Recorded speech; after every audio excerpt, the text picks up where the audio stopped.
ஸ்டாலின் வந்து சொல்றாரு நாங்க 30 நாள் தான் இந்த கவர்மெண்ட் இருக்கணும். 30 நாள்ல ஸ்டாலின் மிகப்பெரிய தலைவர் ஆயிட்டாரா? தேர்தல் முடிஞ்சு 40 நாள் ஆச்சுல. இந்த 40 நாள்ல மிகப்பெரிய தலைவர் இல்ல மிகப்பெரிய ஆளுமை ஆயிட்டாரா? நீங்க 5 வருஷமே ஒன்னும் செய்யலன்னு மக்கள் இந்த ஓட்டு போட்டாங்க. அப்புறம் 30 நாள் இந்த அரசு தாங்காதுன்னு ஒரு கல்யாண வீட்டுல பேசுறாருன்னா 30 நாள்ல ஸ்டாலின் மாபெரும் தலைவர் ஆயிட்டாரா? அப்படிலாம் இல்ல 30 நாள் என்ன சாதிச்சாரு? 5 வருஷமா நீங்க முதல்வராக இருந்தே ஒன்னும் சாதிக்கல. இந்த 30 வருஷமா என்ன மாபெரும் தலைவராகி நீங்க வந்து மக்களோட நன்மதிப்பு பெற்றீங்க? ஒன்னும் இல்ல. அப்ப நீங்க ஒவ்வொரு இடத்துலயும் 40 கோடி 50 கோடி குடிச்சு வாங்குறதுக்கு தயாராயிட்டீங்க. அதனால 30 நாள் இந்த ஆட்சியை அகற்றிடுவோம்னு சொல்ற அளவுக்கு தைரியம் இருக்குன்னா பணம் தானே. இந்த பணத்தை வச்சு தானே 40 கோடி 50 கோடி வச்சா நீங்க யார் வேணாலும் வாங்கிடலாமா?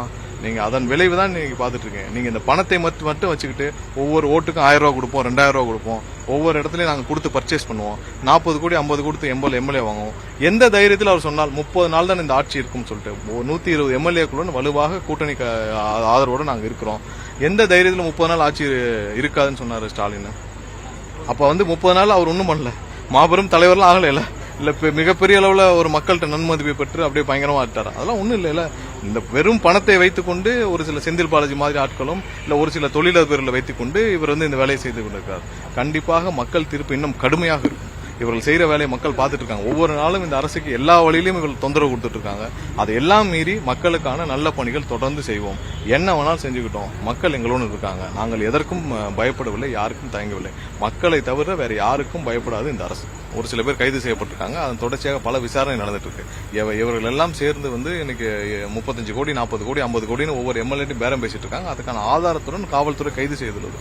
சோ இது ஒவ்வொரு நாள் நடந்துட்டே வருது. சோ அதெல்லாம் வந்து தினந்தோறும் எல்லாரும் நம்ம இதுல பாத்துட்டே இருக்கோம். சோ அவங்க எங்க வேணாலும் வந்து ஆளுநர்கிட்ட புகார் அனுப்பிச்ச மாதிரி பாருங்க.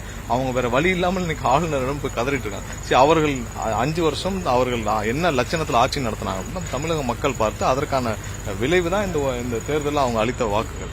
சோ அதற்கு நீங்க போயிட்டு ஆளுநர்கிட்ட போய் கதறியோ இல்ல அங்க போய் அழுதோ ஒன்னும் பிரயோஜனம் இல்லை. நீங்க மக்கள்கிட்ட நல்லபடியா நடந்து கொண்டா இந்த பிரச்சனை வரப்போகுது.